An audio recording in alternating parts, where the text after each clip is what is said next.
estos no dejan de ser una parte importante, pero tampoco son el poder total, como suele creer la población.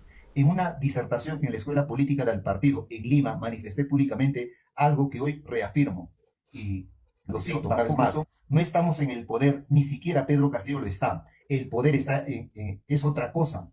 En el Perú la totalidad del poder real nunca se somete a elecciones, menos cada 5 años. Eso solo se hace con la administración de la burocracia, que es una parte importante. Adelante, doctor. Parte Ricardo, importante, yo lo pero que estamos quiero cada poner en 5 años. evidencia en este libro, en este capítulo, es lo que lo han resaltado ya muchos autores marxistas, en el sentido de que muchas veces el pueblo piensa que cuando uno es electo presidente de la República ya es el ser superpoderoso. Es el hombre que si no resuelve las cosas es porque no le da la gana. Pero eso no es el error más grande. El error más grande es de los candidatos que ofrecen de todo pensando que es así. Ajá. Y cuando llegan al gobierno se dan cuenta de que son una pieza minúscula del poder. Son solamente un eslabón, un apéndice. Porque el poder pues está constituido, como lo acabas de mencionar, por el cuerpo de magistrados, hoy en día que pesa mucho el tema judicial, está constituido, y por tanto el pueblo no elige al presidente de la Corte Suprema. El pueblo no elige al fiscal de la nación. El pueblo no elige al comandante general del ejército. No elige al comandante general de la policía. No elige al arzobispo de la Iglesia Católica. El pueblo, cuando elige al presidente, solamente elige al nuevo jefe de la burocracia estatal, de los funcionarios, de los empleados del Estado. Pero los demás poderes definitivamente nunca se ponen ni siquiera en broma a elección. Es como poner en referéndum la Asamblea Constituyente, ¿no? Ni en broma quieren, porque perderían todo. Por tanto, eso es para tener claro las cosas. El presidente es solamente un elemento, yo diría la quinta parte de toda la torta del poder. Lógicamente, es una partecita importante. Es una partecita importante.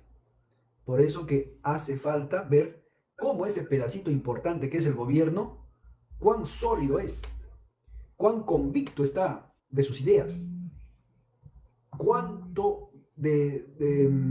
cuánta disposición tiene al sacrificio, cuánto compromiso tiene con la historia antes que con la economía. Esa partecita del poder puede cambiar las cosas. Es decir, cualquier partecita del poder puede cambiar todas las cosas. Entonces, por eso que Marx era bien claro, ¿no? Cuando decía, el gobierno se comparte, pero no el poder. El gobierno podemos compartirlo con los adversarios y hasta con los derrotados en algún momento, pero no podemos compartir el poder. Eso es otra cosa muy distinta. Entonces, entre gobierno y poder hay una gran diferencia. Una gran diferencia. Y eso es lo que se tiene que entender. Vamos a entenderlo al gobierno como un cambio solamente cuantitativo y vamos a entender al poder como el cambio cualitativo en una sociedad. A eso me refería. Uh-huh. Y más adelante en la página 294 da mayor precisión, ¿no? Dice, ¿no? No debemos olvidar que en posición paralela al Estado público existe el Estado privado, poder de facto poderoso que ha logrado privatizar al público.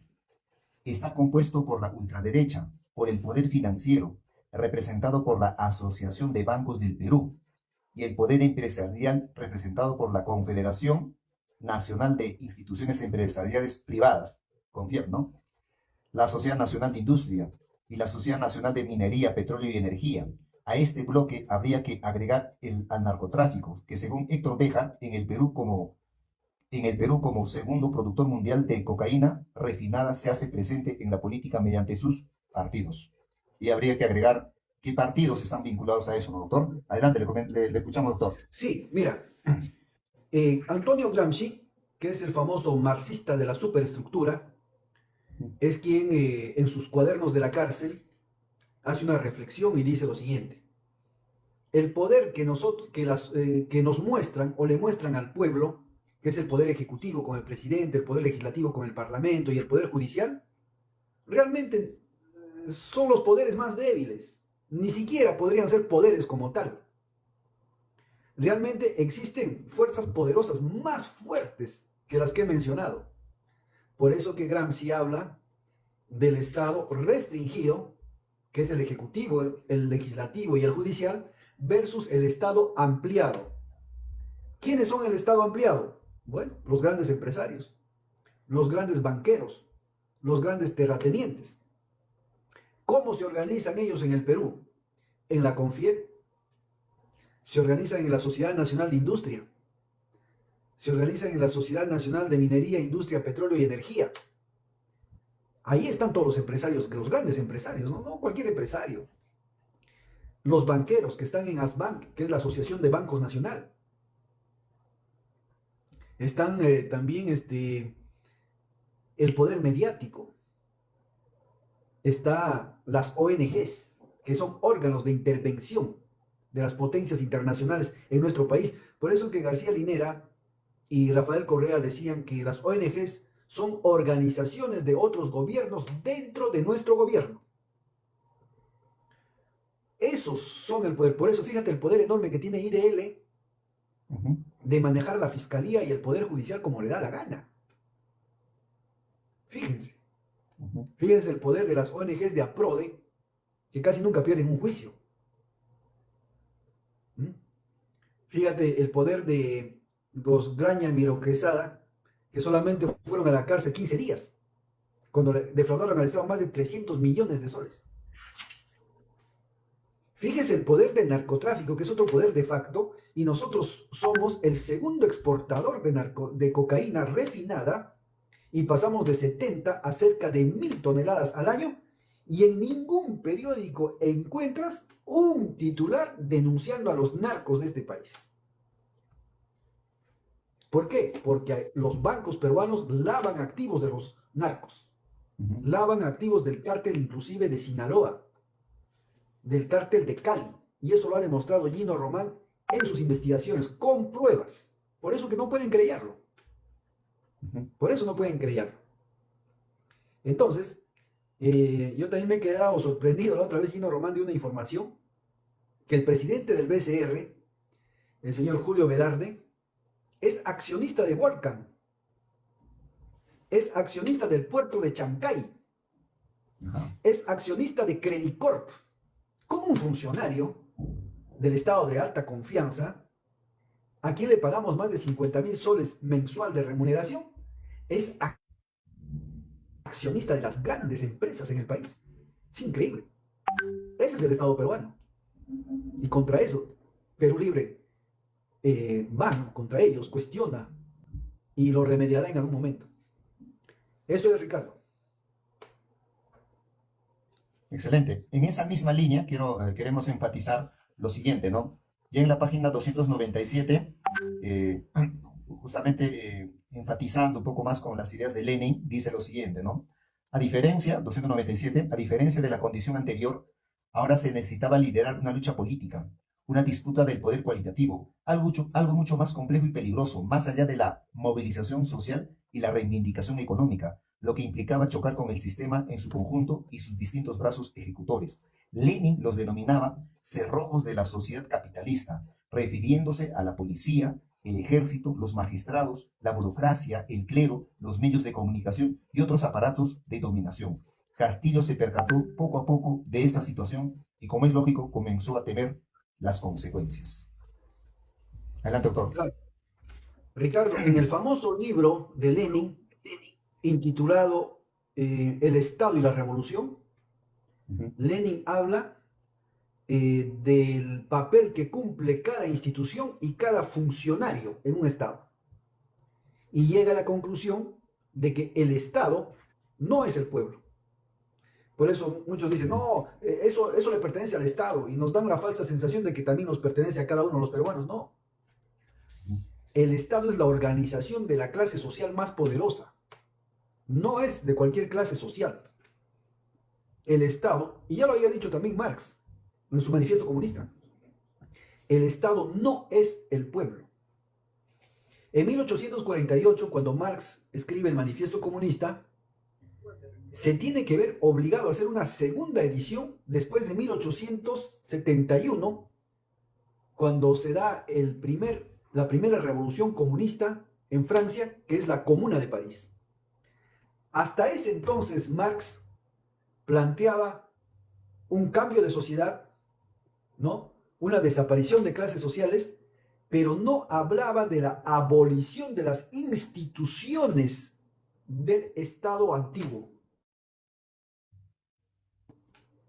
A raíz de la Comuna de París, Marx edita una segunda edición del Manifiesto Comunista donde dice que si tú no cambias, no solamente al presidente, a los representantes, al comandante general, votas al presidente del Poder Judicial, no, tienes que demoler la institución del Estado viejo, porque esa institución está creada con un espíritu ideológico, tiene una actividad política precisa. Ahí el juez no va a impartir justicia, ni el fiscal va a impartir justicia. Ellos van a hacer cumplir lo que está escrito en el Código Penal, en el Código Procesal Penal. Y son leyes que fabrica el poder político en el Parlamento. Eso no es iniciativa del juez, ni es iniciativa del fiscal. Y menos que 8/4 la justicia. Por eso que el poder político es vital, por eso el famoso dicho, que cuando entra la política, la justicia vuela por la ventana. Cuando los políticos hacen las leyes, el Poder Judicial y la Fiscalía solamente tienen que decir amén, porque tienen que cumplirlo. Aunque se rebelen, aunque hagan su control difuso, en algún momento cae. Llega a una institución donde se hace el control concentrado y liquida el control difuso. Entonces, eso es la lucha constante y perpetua. Y Lenin, en esa famosa obra del Estado y la Revolución, nos dice cuál es el papel del juez, cuál es el papel del policía, por qué el policía goza de un estado de excepción. ¿Por qué? ¿Y cuál es el papel del fiscal? ¿Cuál es el papel del notario? ¿Cuál es el papel del abogado de oficio? ¿Cuál es el papel de un procurador? Ahí nada más le faltó poner el defensor del pueblo porque todavía no existía. Entonces Lenin ahí nos demuestra de que todos estos funcionarios, ninguno es del pueblo, ninguno lucha por el pueblo. Tampoco necesariamente luchan contra el pueblo, ¿eh? Pero priorizan mantener el estado de las cosas, el statu quo, el sistema, la pirámide social diseñada a imagen y semejanza de la clase dominante, en este caso, de la burguesía. Eso es en resumen. Efectivamente. Más adelante en la página 300 comenta lo siguiente, ¿no? En relación a Castillo, ¿no? Con el pasar del tiempo, Castillo fue cambiando diametralmente su discurso, conforme avanzaban las acusaciones que le imputaban y se percataba de su limitado poder. En un acto desesperado, creyendo que las concesiones políticas al imperialismo podrían protegerlo y evitar un golpe de Estado, acudió a la 9ª Cumbre de las Américas en la ciudad de Los Ángeles el 9 de junio del 2022. Y abarrotado de una gran dosis de ingenuidad, leyó un mensaje final en su discurso, oficializando su giro político al pronunciar la triste consigna colonialista en sumisión al imperio. Lo cita: América para los americanos. Frase acuñada por el presidente Monroe de los Estados Unidos en 1823. Y más adelante, líneas más abajo en la página 301, cierra así este capítulo. Fue así como Castillo claudicó totalmente, se había convertido en un chotano boy, uniendo su destino con los contrarios, quienes al final, como es natural, terminaron traicionándolo, derrotándolo, aprisionándolo. Esto que afirmamos seguramente será confirmado más adelante cuando, después de 3 décadas, Estados Unidos desclasifique sus informes de inteligencia. Adelante, doctor. Efectivamente, yo no sé si Castillo lo hizo finalmente por miedo o por ingenuidad, por ignorancia. Eso de repetir América para los americanos. Que, bueno, textualmente, gramaticalmente, no es ofensivo porque América debe ser para los americanos y nosotros somos americanos. Pero esa frase ya históricamente tiene una connotación ideológica y política del imperialismo. Ellos están queriendo decir América para los norteamericanos, América para los yanquis. Ujú. Por eso que Estados Unidos considera a América Latina su zona no negociable. Por eso es que está instalándose en la base naval del Callao para quebrar los intereses del puerto de Chancay. Por eso es que invade Venezuela para que termine de romper sus relaciones con Rusia, con Irak y con China. Entonces, América para los norteamericanos es la ideología imperialista, frecuente, vivita y coleando. Ujú. Y definitivamente, pues, repetir eso por el primer presidente de izquierda de este país era fatal, catastrófico, decepcionante, humillante. Fue un golpe fuerte. Y fue un golpe fuerte porque Castillo fue a esa cumbre y participó en 3 eventos. Yo fui el encargado de hacer los discursos. Y el primer discurso, si no me equivoco, fue en CELAC, leyó conforme yo había redactado el discurso. Y ahí habla de que va a abrir relaciones con todos los pueblos del mundo. Pero el segundo discurso y el tercer discurso ya no eran míos. Y yo lo redacté a petición de Castillo, ¿eh? No porque yo lo impuse. Y el segundo y el tercer discurso y el que termina con América para los americanos, lo redactan, si no es el señor Forsyth, que era el embajador en la OEA, allegados a ellos, o algún ignorante de los de Alianza para el Progreso, que se habían filtrado a su alrededor y lo habían acompañado para que hable semejante necedad. Para nosotros eso fue un golpe fuerte. Y bueno, pues ahí era donde ya tú claudicas y dices, no, con este señor ya no se puede, ¿no? No puedes pedirle peras al olmo. No le puedes dar barba al que no tiene quijada. Así fue. Interesante, doctor. Eh, Estamos comentando, ¿no? Analizando, recordando algunos pasajes, digamos, más importantes del texto del doctor Vladimir Cerrón Rojas, Perú Libre del Campo a la Ciudad. Estamos ya en el capítulo 31. Nuestra transmisión es diario, ¿no? Y lo estamos haciendo con cierta, digamos, regularidad y con el esfuerzo que esto amerita. Y también a nuestros seguidores, ¿no? Agradecer por conectarse. Y también los troles, ¿no? Que están ahí más atentos, al parecer, más que los militantes. Entonces, tenemos, como somos optimistas, ¿no? Como la concepción marxista es optimista, claro está, no perdemos la esperanza de que en algún momento puede dar un viraje, ¿no? Quizá por ahí cierta dosis de materia gris podría generar ese cambio, ¿no? Entonces, en el capítulo 31, titulado El partido propio, claramente referido de manera irónica a seguramente a esos grupos disidentes que intentaron formar su propio partido, como es el caso del propio Pedro Castillo, ¿no? Que intenta una y otra vez, ¿no? Formar su propio partido, aun cuando le llaman la atención, le hacen notar el error, hay un rasgo en él, la necedad, ¿no? A veces es bastante saludable la necedad, la perseverancia, pero cuando tienes la razón, ¿no? Pero si te das cuenta que la estás fregando, ya eso ya tiene otro adjetivo en realidad, ¿no? Entonces, en este capítulo dice lo siguiente, ¿no? Cada pasaje es bastante interesante, ¿no? Porque te refresca la memoria, es la política viva, dura, ¿no? Real, ¿no?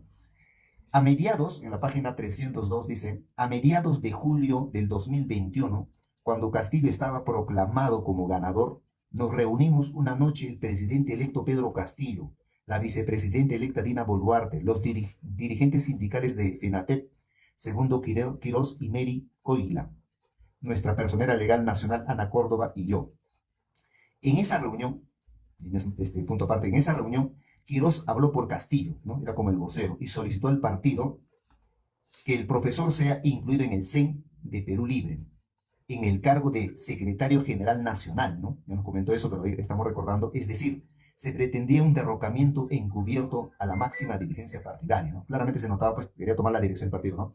Inmediatamente la camarada Ana Córdoba saltó como una leona, negándole la pretensión, llamándole la atención severamente y dándole una dura lección de lealtad a Quirós y compañía, hasta dejarlo sin aliento. Estaba claro que Quirós solo era la cabeza de turco. Y más adelante dice, ¿no? Punto aparte. Frente a esta vergonzosa escena, Castillo y yo guardamos silencio, como si nada hubiese pasado, y al tomar la palabra hablé sobre otros temas sin darle mayor importancia a algo tan sensible y peligroso. La verdad, tan rochoso, pues, ¿no? Pues el golpe partidario de los castillistas había fracasado estrepitosamente. No se discutió más el tema, pero la derrota del electo presidente aquella noche precisó dos conclusiones. Primero, Perú Libre tenía gente leal a su causa y jamás entregaría el partido por más investidura que tenga quien lo pretenda. Y segundo, el gobierno electo entendía la importancia de controlar el partido para sostenerse y sucederse en el poder. Y más adelante, ya habla sobre, digamos, los intentos de formar el partido. Pero hasta ahí, doctor, a ver, coméntenos. Yo creo que Castillo se dejó llevar por la prensa y subestimó, en primer término, el aporte de Perú Libre. Por ellos creyeron de que inscribir un partido era un simple trámite administrativo, sin ver la historia del partido, sin ver la organización del partido, sin ver la experiencia del partido, sin ver los técnicos del partido, sin ver las relaciones internacionales del partido, sin ver las convicciones del partido, ni su programa sólido. Entonces dijeron, todo eso es reemplazable inscribiendo un partido propio. Y ese fue el error. Castillo nunca llegó a la conclusión, ni sus militantes porque están sesgados. Muchos dicen, así como hay comentarios aquí, ¿no? A ti te conocen por Castillo. Perú Libre es por Castillo. No, todo lo contrario. Si Pedro Castillo hubiera postulado por otro partido que no sea Perú Libre, no hubiera encontrado ni su voto. Ni su voto. Es más, Castillo ya había postulado a la alcaldía de su pueblo, ¿no? En Anguía, por Perú Posible, con Toledo, y nunca pudo ganar nada, ni un boleto. Entonces, Castillo, no, eso de que Castillo es el Mesías, el Jesucristo, eso es un error, ¿no? Lógicamente tampoco Vladimir Cerrón está a ese nivel de Mesías, no, es que aquí no hay Mesías. Aquí es la concurrencia de varios factores, varios procesos históricos que se van sumando y van generando el producto de donde coyunturalmente uno tiene la oportunidad de ser el dirigente histórico ese momento. No es porque uno lo planifica así. Uno no quiere ser presidente cuando a uno le da la gana, sino cuando las condiciones objetivas la permitan. Por ejemplo, ¿qué podemos decir en Perú Libre que nunca va a tener un partido de Castillo, así lo hay inscrito? No va a tener un material ideológico con el que se creó el partido, generalmente donde se recoge el aporte de intelectuales peruanos, de izquierda.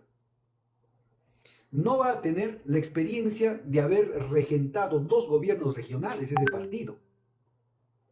No va a tener la experiencia de haber formado técnicos altamente políticos y políticos altamente técnicos. Eso no se forma de la noche a la mañana. Que Castillo lo despreció, por eso que tuvo que recurrir a los caviares. Porque Castillo cae en el jueguito de que todo lo que es Junín, donde estaban nuestros técnicos, eran dinámicos y no merecían ninguna oportunidad. ¿Qué más tenía Perú Libre? Tenía organización nacional, aunque sea incipiente, pero la tenía. ¿Qué más tenía Perú Libre? Tenía un local en Lima. Si tú quieres conquistar el Perú, tienes que ir a posicionarte en Lima. ¿Qué más tenía Perú Libre? Tenía contactos internacionales. No para pedir dinero, que jamás hemos pedido y nunca nos han dado un centavo. Y no nos ofrecerían tampoco, porque sabrían que no lo aceptaríamos. Pero sí nos podrían brindar su experiencia, su riqueza. Tenían un líder que había vivido en el socialismo más de una década. Tenía alguien que puede dar fe de cómo funciona ese sistema, cuál es lo bueno, cuál es lo malo, o por lo menos cuál se adecua a nuestra realidad. Y no solamente teóricamente, sino aplicados en un gobierno regional. Esas cosas jamás lo van a conseguir con un partido nuevo. Tendrían que hacer una historia nuevamente. Nosotros somos producto de tanta gente de izquierda socialista que ha muerto en el camino. Aproximadamente desde el año 1930 que los partidos comunistas en el Perú comienzan a tener una presencia, aunque sea ínfima, en la época de Leguía, la época de Sánchez Cerro. Entonces, es historia, es un proceso, es experiencia, es proyectarse luego al futuro, luchar con convicción. Si no, pues Perú Libre, cada uno no solamente tendría con una inscripción cada rato un Perú Libre, sino podría tener un Vladimir Cerrón en cada inscripción. Eso no ocurre. La personalidad en el mundo es única. No puede ser igual a tu padre, ni puede ser igual a tu hermano. La personalidad es única. El día que se muere Fidel Castro, ahí ya, no lo puede reemplazar ni Raúl Castro. Se murió Fidel Castro para siempre. No lo reemplaza ni su hermano. Lo mismo pasa con los partidos. Lo mismo pasa con las instituciones. Por eso que cuando uno está dirigiendo un partido o está dirigiendo un sindicato, el día que descabezan esa junta directiva, o por lo menos al presidente, así reemplacen a otro presidente del mismo partido, no es igual. Se reorganiza el poder. Se reorganiza. Y eso lo dice Lenin. Hay una reorganización del poder, obligado. Y cada líder nuclea un determinado sector social. No todos los líderes pueden llegar a todos los sectores. Cada líder tiene, como dice, su base. Por eso, indebidamente la gente a veces dice, no, esa es mi gente. ¿No? Esa es mi gente, dice, ¿no? ¿Por qué? Porque ha podido nuclear a esa gente tras él. Pasa en la vida práctica. Así es. Excelente. Siguiendo esa misma línea, ¿no? Estamos en el capítulo 31 del partido propio, el afán de Pedro Castillo por tomar el partido Perú Libre, en vista de que eso no resulta, líneas más adelante en la página 303 dice lo siguiente, ¿no? Ante esta realidad, Castillo decidió jugar a dos cartas. Eso es muy importante para nuestra militancia, ¿no? Ante esta realidad, Castillo decidió jugar a dos cartas. Mary Coila debía inscribir el partido político magisterial y popular, PPMP, Partido Político Magisterial y Popular, que tenía como líderes a miembros del Movadef, considerado brazo político de Sendero Luminoso, por lo que tenía el peligro latente de ser proscrito, motivo por el cual encargó inscribir como contingencia otro a Segundo Quirós, el Partido Político Nacional Peruanos como Tú, PST, que llevaba las iniciales de Pedro Castillo Terrones, más conocido como los peseteros, ambos motivados por algún financiamiento ilegal o alegal que podría obtener por ser allegados al gobierno. Más adelante, en la página 304 ya, remata con lo siguiente, ¿no? Ninguno de los dos partidos impulsados por Pedro Castillo tuvo éxito en el proceso de inscripción, reconocimiento y legalización ante el Jurado Nacional de Elecciones. Ambos fracasaron rotundamente en el intento, al estar consciente de que inscribir un partido no era una tarea fácil, además de que las bases magisteriales no estaban de acuerdo con la actitud desleal del presidente.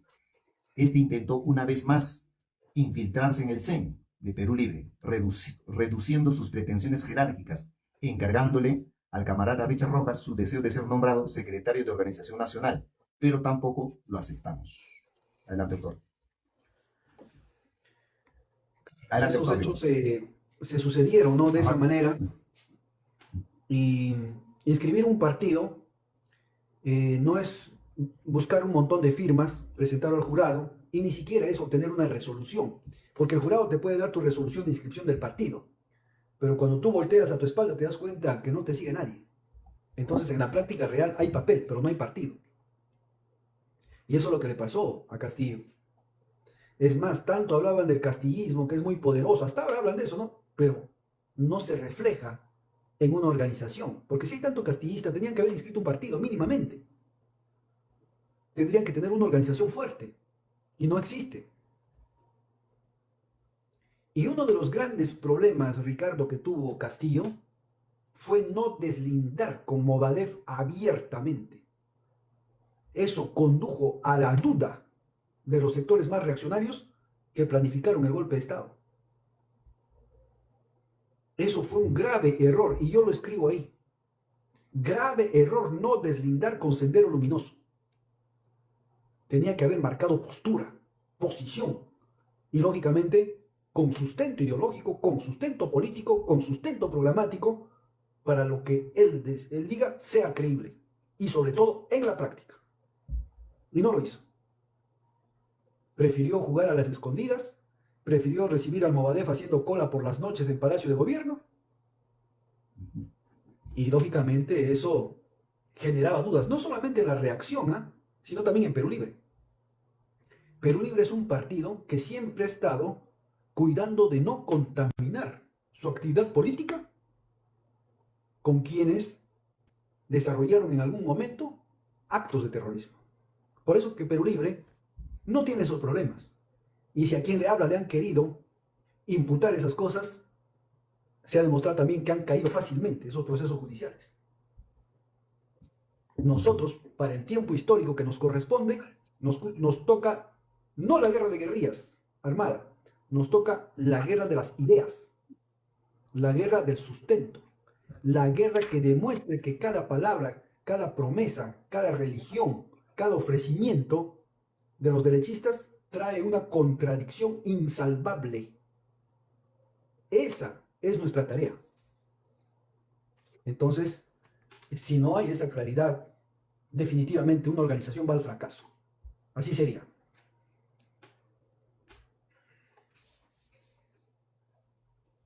Bien, es importante leer este pasaje también para que quede registro, sobre todo para la militancia, ¿no? Para aprender de los errores, ¿no?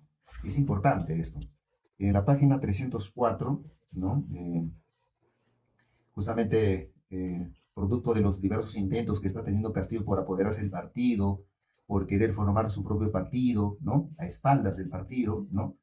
También se da paralelamente la división de la bancada, ¿no? Porque hubo mucha gente, como ya se comentó en su momento, que llega al partido solamente por la coyuntura electoral. Entonces, apenas gana una curul, simplemente se esfumaron, ¿no? Entonces, gente pues desleal, ¿no? Entonces, por eso en la página 304 dice, ¿no? De hecho, Castillo está resentido. Dice, esta revancha de Castillo trajo efectos negativos, logrando fraccionar la unidad de la bancada congresal de Perú Libre, haciendo que la otrora primera minoría congresal se divida en cuatro. ¿Cuáles son? La bancada de Perú Libre, 1, la bancada Bloque Magisterial de Concertación Nacional, 2, la bancada Perú Democrático, 3, y la bancada Perú Bicentenario, 4. Esto le dio una ventaja enorme a la bancada de Fuerza Popular, que pasó a ser de segunda a la primera minoría con el mayor número de parlamentarios, lo que puso a Castillo en una posición suicida al acecho de una vacancia o suspensión mediante un golpe parlamentario, tal como ocurrió más adelante. En la página 305. Hasta aquí podemos extraer dos lecciones de la personalidad del presidente Castillo. Primero, su método artero para crear el divisionismo. Y segundo, la vocación por los golpes para hacerse del poder total en cada organización o institución que llegaba. Este modus operandi se prueba con los siguientes ejemplos. La división del SUTE para crear la FENATEP. El intento de resucitar una central de trabajadores para fraccionar a la CGTP. La tentativa de inscribir dos partidos políticos con las bases de Perú Libre. El fraccionamiento de nuestra bancada parlamentaria. La pretensión de derrocarnos de la Secretaría General Nacional del partido. Y finalmente el intento del autogolpe de Estado. Todo esto orientado a satisfacer su egocentrismo acompañado de victimización. Le escuchamos, doctor. Un craso error que comete Castillo es dividir y fraccionar la bancada de Perú Libre. La bancada de Perú Libre, como sabes, tenía el 50% de miembros del partido y el 50% de militantes o asociados al sindicato magisterial. Al fraccionar en la bancada de los 37 miembros que éramos, prácticamente pasamos a ser una bancada más. Y el fujimorismo, que tenía la segunda fuerza en cuanto a números de congresistas, pasó a constituir la primera minoría. Y como primera minoría le correspondían más comisiones. Y como primera minoría podía tener mayor fuerza en la correlación. Y como primera minoría podía en este caso liderar el futuro golpe de Estado, que inclusive ya a Castillo se le había amenazado con eso. Por eso yo digo que esto fue suicida de Castillo. Entonces Castillo, para tener un partido político, ya que en Perú Libre no podía entrar porque el partido estaba recontra blindado, recurre a su socio político, a Roberto Sánchez, y decirle que ese partido es el que después va a tener el mayor protagonismo. Es más, Castillo, si es que le hubiera resultado el autogolpe y hubiera cerrado el Congreso, no hubiera postulado sus nuevos cuadros con Perú Libre, hubiera postulado con Juntos por el Perú. Por eso es que el señor Roberto Sánchez, a mi entender, en mi opinión, también era parte del autogolpe, aparte de Aníbal Torres, Betsy Chávez y un sujeto más, Guillermo Bermejo. Estos individuos son los culpables que empujaron a Castillo a aceptar una oferta que le hicieron los militares mediante su ministro Bobbio, de que él iba a ser la estrella del golpe de Estado, cuando no sabía que a él le iban a dar el golpe de Estado. Y terminaron liquidando ahí el gobierno de la izquierda. Claro, un gobierno que ya se había degenerado y contaminado con los caviares desde octubre del año 2021, desde que Mirta Vázquez, la caviar, asume el cargo de premier y los caviares llegan a tener 12 ministerios, ni siquiera 5, que era lo que pedía Verónica al inicio. Entonces ya no era un gobierno de Perú Libre. Por eso que pasado unos meses y haciendo una reflexión y haciendo un análisis, el Comité Ejecutivo Regional decide la expulsión, primero de Dina Boluarte en el mes de enero con Betsy Chávez y en el mes de junio decide la expulsión de Pedro Castillo. Así, entonces, dos lecciones. Uno, fraccionar tu bancada, fraccionar tus propias bases, fraccionar tu cimiento, te tira al suelo. Eso se sabe hasta por gravedad. Y segundo, la retaguardia que tienen los traidores para liquidar un partido del pueblo es recurrir a los oportunistas.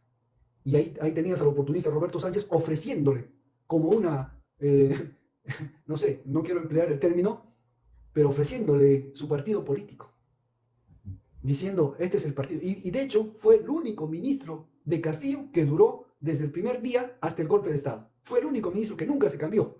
¿Por qué? Porque le ofreció un partido que le había robado a Yehude Simón.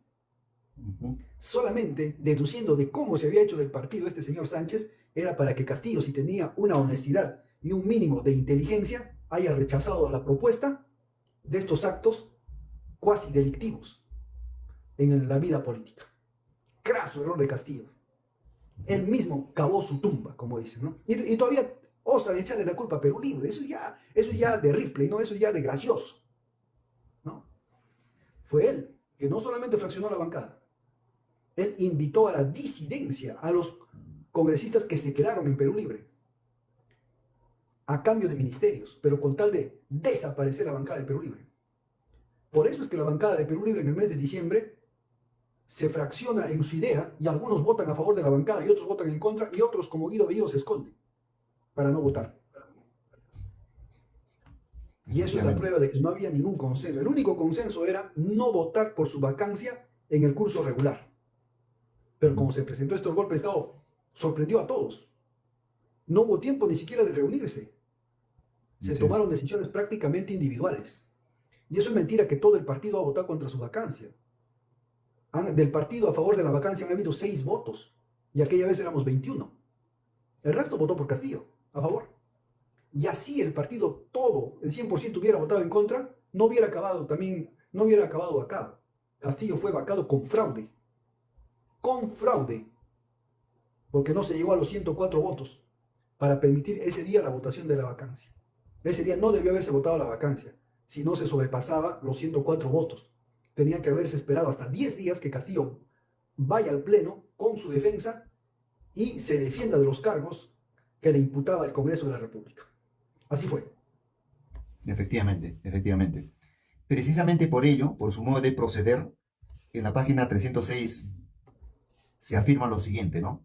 Frente a estas veleidades políticas e ideológicas, el 28 de junio del 2022 se reunió el CEN y la bancada parlamentaria del partido, concluyendo convenientemente invitar al presidente Castillo a la renuncia irrevocable de su militancia para evitar una expulsión deshonrosa considerando su investidura, porque si bien lo merecía, no queríamos dañar honras de nadie, ni queríamos que nos perciban como revanchistas. Más adelante, culminando en la página 306, el fracaso de Castillo indudablemente también es el fracaso de la izquierda peruana en su conjunto, no podemos negarlo. Sin embargo, a pesar de toda esta pesadilla, tenemos a un pueblo más consciente de su realidad y situación de clase, que se organiza de acuerdo a su cultura, experiencia comunal propia, luchando constantemente desde sus trincheras, muriendo sus hijos en el campo de batalla, pero sin rendirse. Es más, van con sus hijos cargados a sus espaldas enseñándoles a luchar. Está claro que ya no son el mismo pueblo de antaño, que solo reclamaba invocando a la buena fe de sus amos, sino que ha comprendido que luchar por el poder político es vital y que esta vez le ha puesto el ojo al Estado. Adelante, doctor. Y cerramos con eso este capítulo 31. Cuando convencimos al sindicato magisterial, le hicimos ver, ustedes son buenos haciendo huelga, ustedes son buenos para oponerse a todo, pero al final, ¿quién decide? Decide el poder político. El poder político, si cede, la lucha de ustedes es victoriosa, pero si no cede, la lucha de ustedes es un fracaso. Por tanto, todo está en la decisión discrecional del que esté en el poder político. Pero, ¿qué les hace falta a ustedes para que den el salto de sindicato a partido? ¿Qué les falta a ustedes para que den el salto del proceso economicista reivindicativo al proceso de dirección política? ¿Saben qué les hace falta? Les falta un partido, les falta un líder, les falta un programa, les falta experiencia de manejo, les falta técnicos que soporten el gobierno. Y eso se llama Perú Libre. Eso es Perú Libre. Perú Libre ofrece eso. Y es cuando el magisterio entiende y se va a la lucha política, abiertamente, abiertamente. Entonces, el magisterio hoy en día ha podido saborear. Mira, no hay historia en el Perú que esa parte donde el magisterio llega a tener una bancada numerosa. No hay otra historia en el Perú donde los maestros se hacen de una bancada fuerte y que lamentablemente defraudaron y aparecieron inclusive en partidos de extrema derecha, como el congresista Tello, una decepción total, un individuo que no digo que sea, ¿no? Pero hacía poses de que era de Movadef. Eran hipócritas. Entonces, eso mismo descubrió el pueblo. O sea que el pueblo ya no peleaba por una carretera, ya no peleaba por un puente, ya no peleaba porque no le concesionen sus tierras comunales. El pueblo se había dado cuenta de que eso era una cosa minúscula frente a tener el poder político. Por eso es que digo que el pueblo le puso el ojo al Estado. No, ahora quiero el Estado. No quiero el puentecito o la carretera, quiero la conducción del Estado. Por eso es que el pueblo se levanta en el golpe de Estado, da batalla, enfrenta a las fuerzas represivas, mueren 70 y siguen luchando. Y hasta ahora siguen luchando.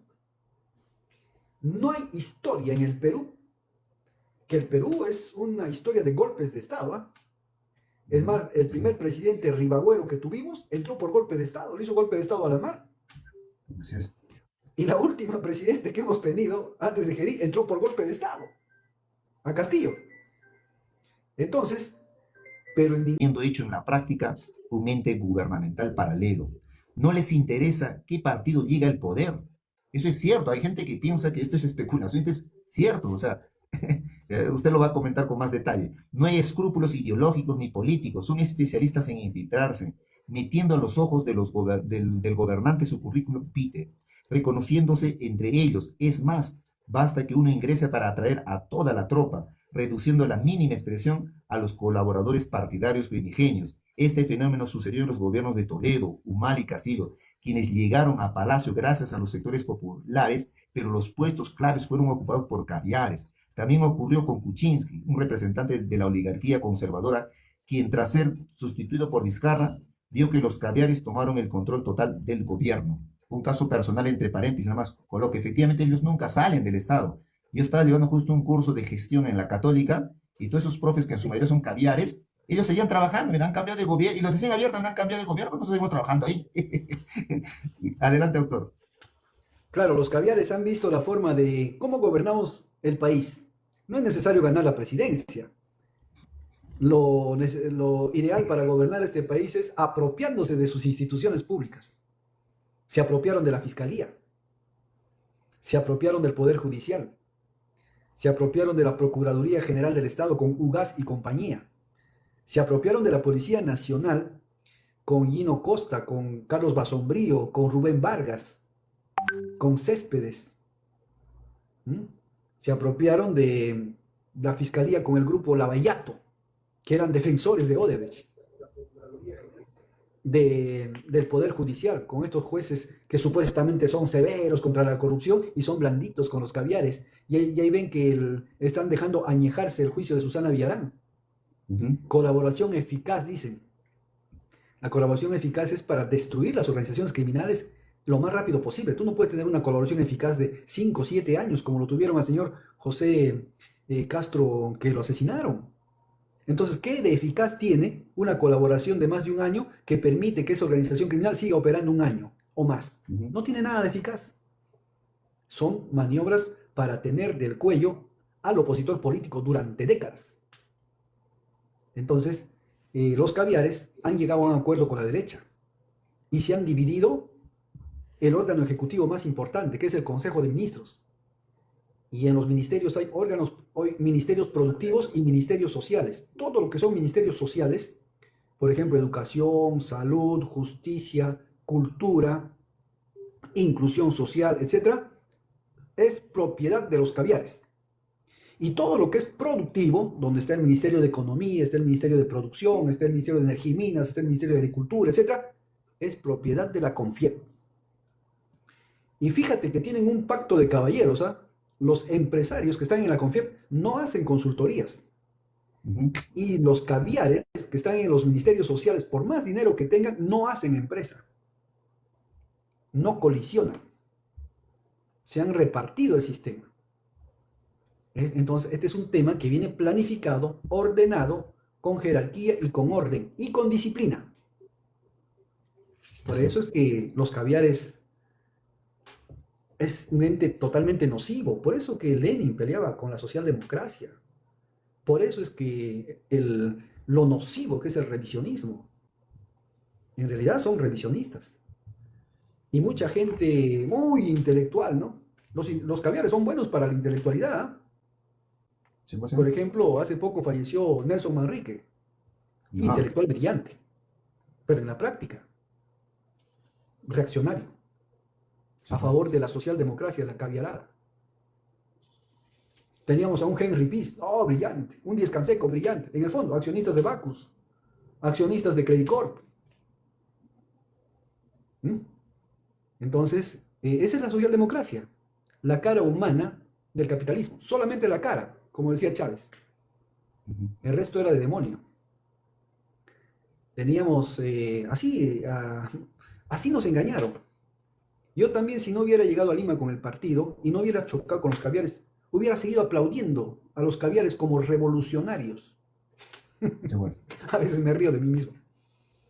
No, con mucho, doctor. Todos en algún momento nos hemos asomado a la caviarada, ¿no? Pero hasta que uno toma conciencia, pues, eso ocurre en nuestra época de piedra, como dice Mariátegui, ¿no? Justamente el papel o el aporte que le hace Perú Libre a la izquierda es el choque de alto voltaje con la caviarada.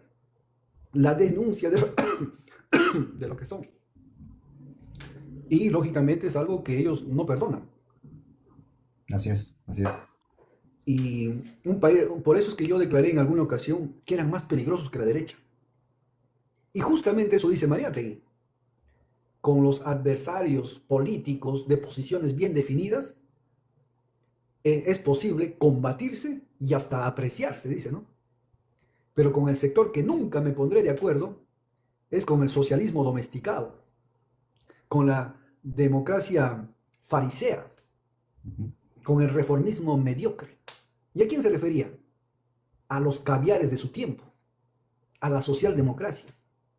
Inclusive hoy en día, maestros intelectuales muy buenos de provincias que no han salido a Lima para tener ese choque, siguen aplaudiendo a los caviares y siguen diciendo que Perú Libre son sectarios, están equivocados. No, nosotros ya hemos vivido en las entrañas del monstruo, por eso lo conocemos. Ellos no, ellos se quedaron en el sector académico. Mi padre, por ejemplo, él, profesor de filosofía, admiraba algunos caviares, porque no había chocado en el plano político. Mi padre se quedó en el plano ideológico. Así es. Pero si mi padre hubiera entrado a la cancha política, ahí se hubiera dado cuenta quién eran los caviares. Yo creo que dentro de toda esa caviarada, Ricardo, hay gente rescatable, ¿no? Por ejemplo, Alberto Flores Galindo.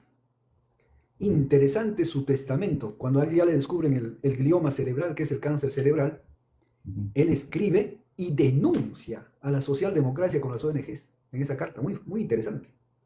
Yo creo que fue más bien un acto reivindicativo de Alberto Flores Galindo, Claro. que es lo rescatable. Lo que no tuvieron valor de hacerlo los otros caviares que manejaban una gran oratoria, pero en el fondo eran sirvientes del sistema. Así es. Reaccionario, Juan.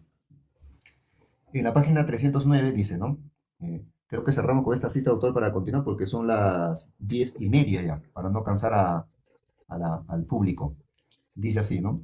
La socialdemocracia caviar consolida su poder con la captura del Ministerio Público y posteriormente con los demás órganos de justicia, a través de los cuales pueden perseguir, amedrentar, procesar y encarcelar a cuanto enemigo político se les presente.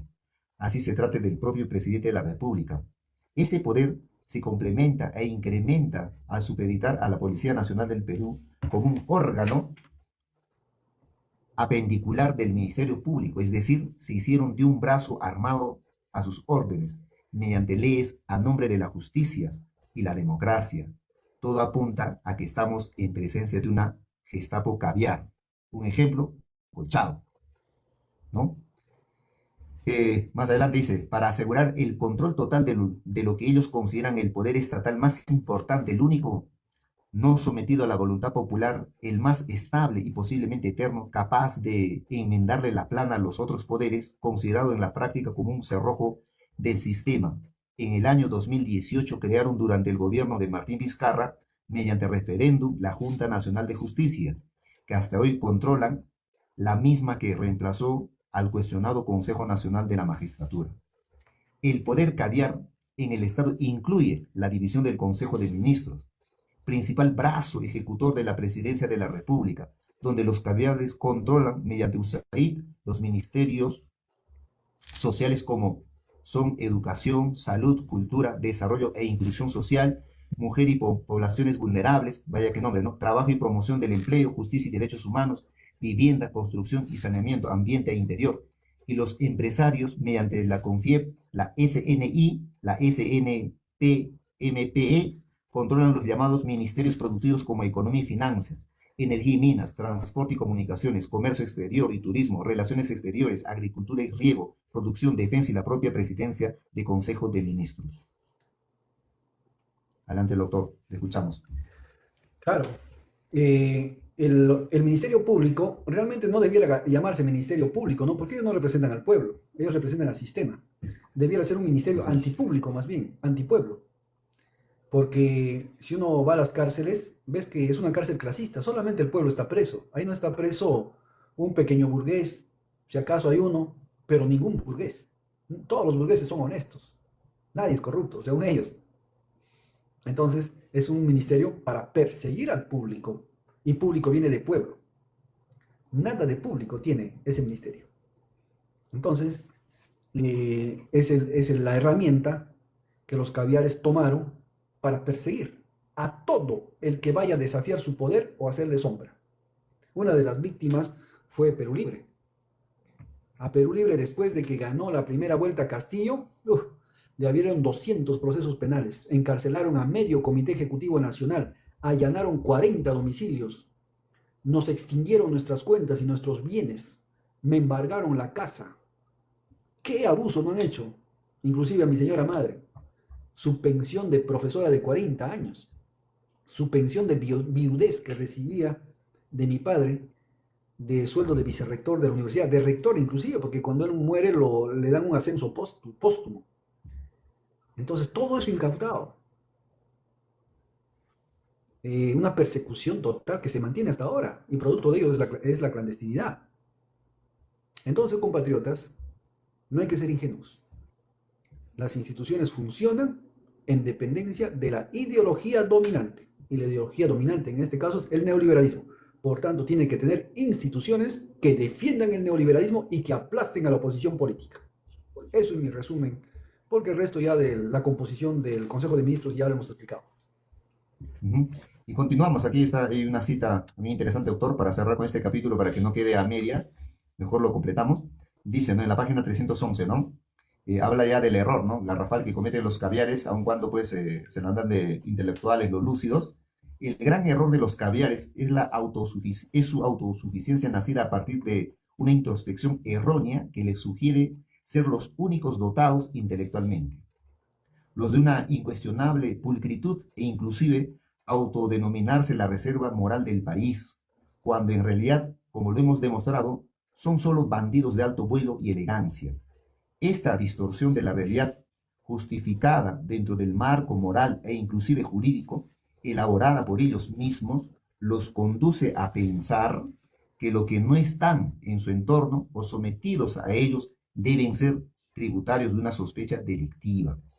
Esto explica por qué la persecución judicial implacable a la derecha conservadora y también a la izquierda popular, utilizando la institución estrella de ellos, el Ministerio Público.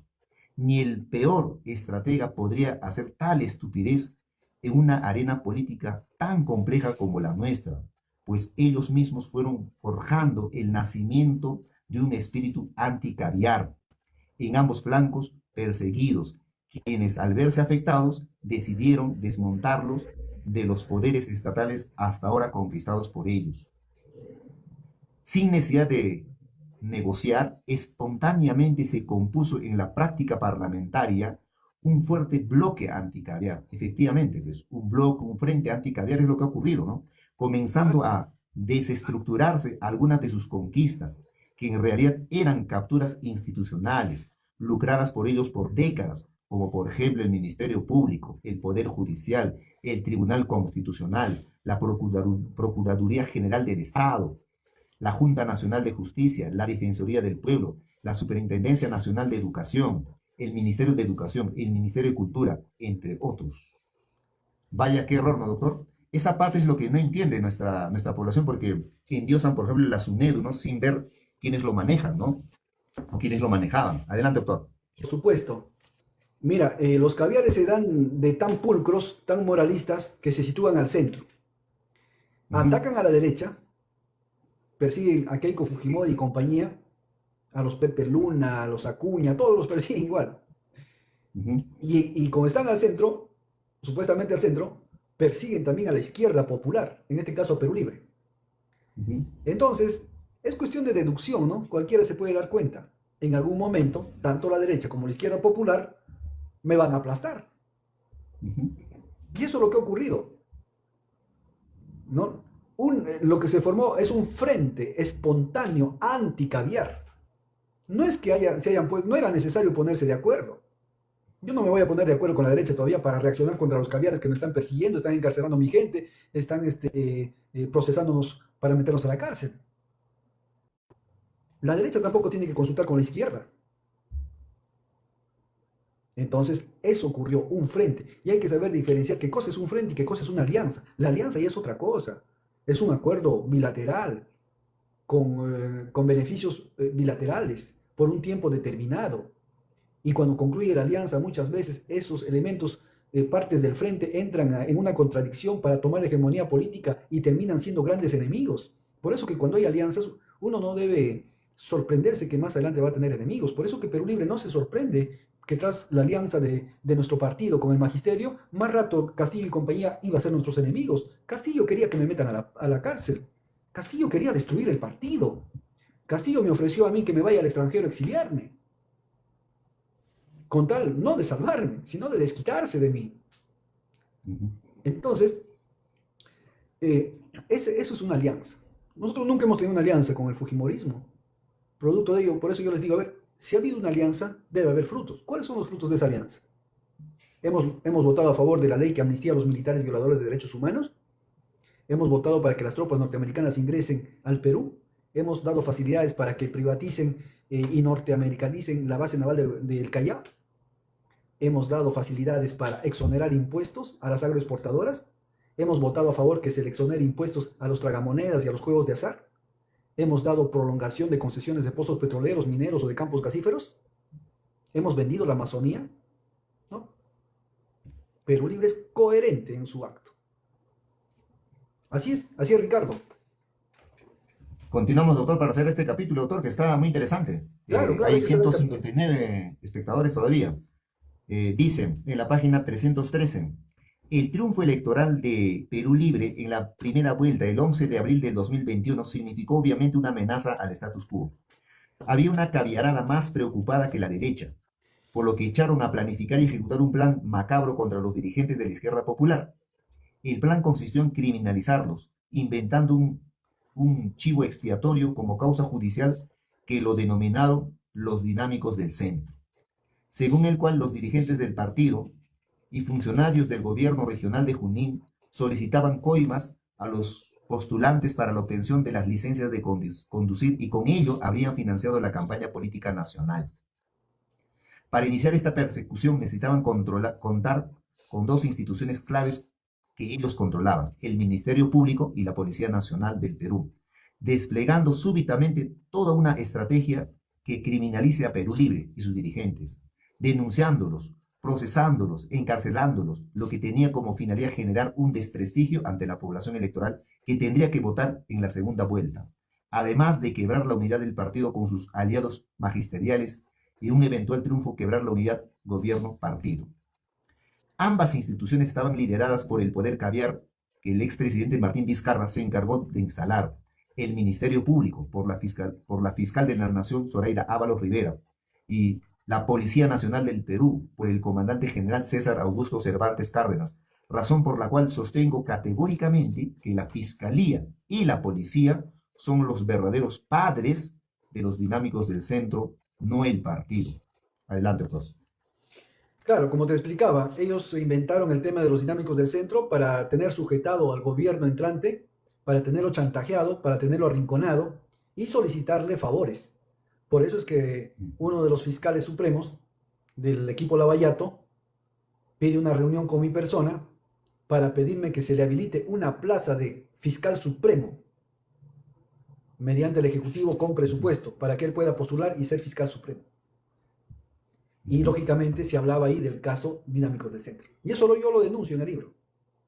Sí, fue más adelante. Y esa es la Eso lo vamos a práctica, comentar. esa es la práctica traidora, subrepticia de esta gente, que se quiere darle moralista, ¿no? Y en el fondo son Así es, delincuentes, de saco y corbata. así es. En la página 315, confiesa, ¿no? En mi ingenuidad provinciana fui contactado por Glatzer Tuesta Altamirano y Gerardo Sarabia López de Castilla, ambos operadores de Gustavo Corriti, propietario de la ONG Instituto de Defensa Legal, pensando que se trataba verdaderamente de hombres de izquierda, quienes a la vez me contactaron con el ex fiscal Avelino Guillén Jauregui, a quien le abrimos las puertas del partido y elaboramos un compromiso de 10 puntos de gobernabilidad que Castillo debía lanzarlo en conferencia de prensa el 5 de mayo del 2021.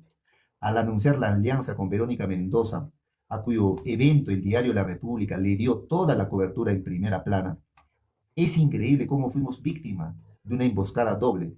Por un lado, los caviares persiguiendo al partido y por otro, ellos mismos incorporándose en alianza con el partido. Continúa, ¿no?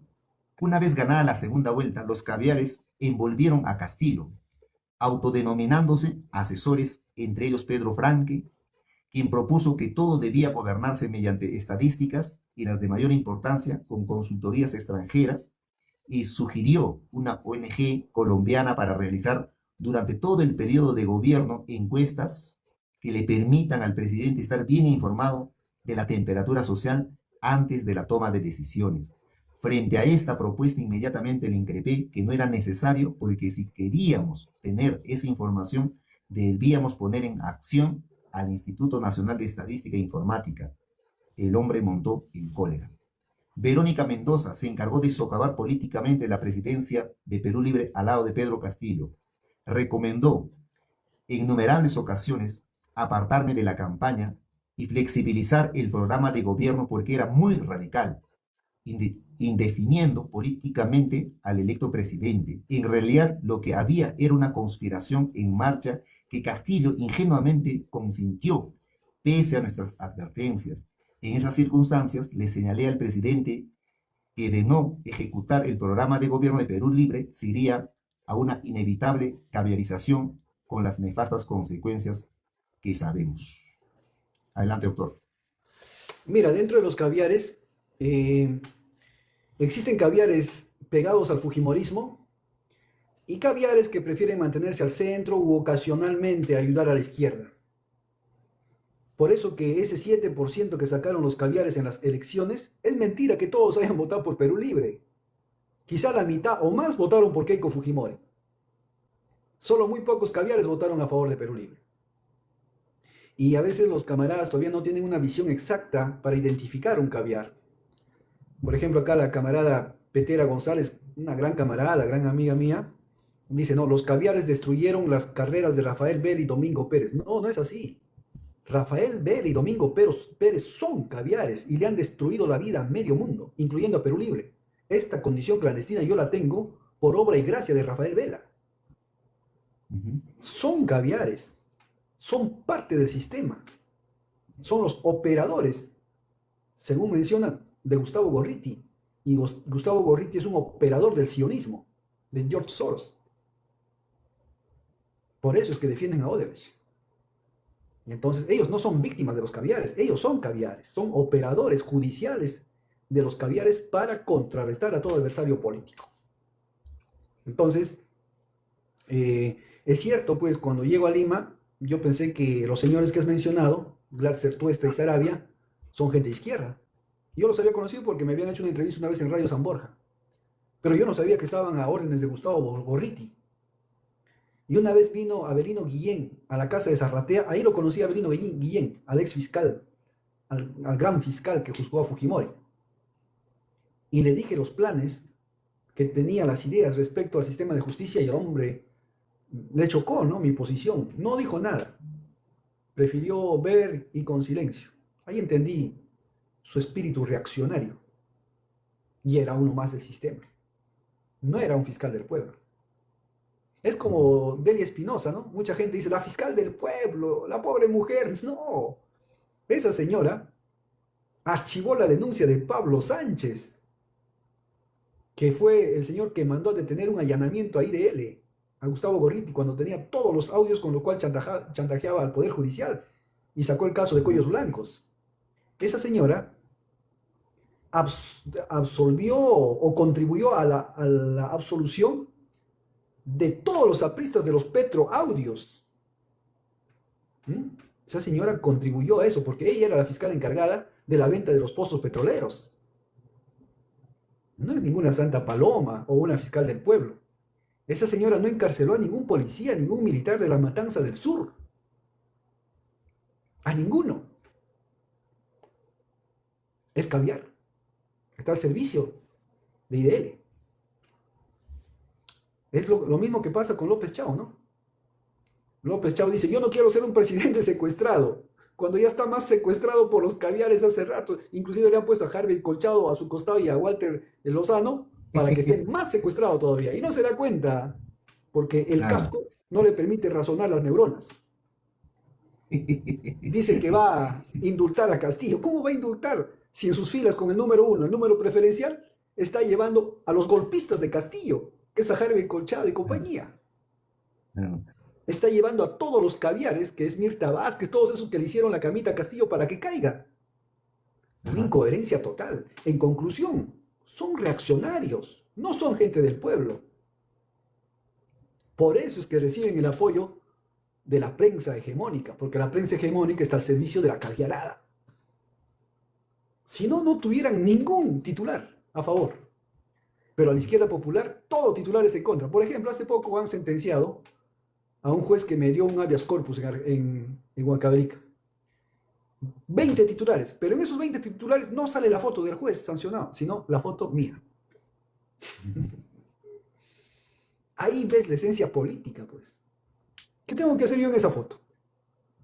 Ni lo conozco al juez, ni lo conozco. Y no hay ningún delito de cohecho, de nada, de soborno, nada de eso, porque ni lo conozco.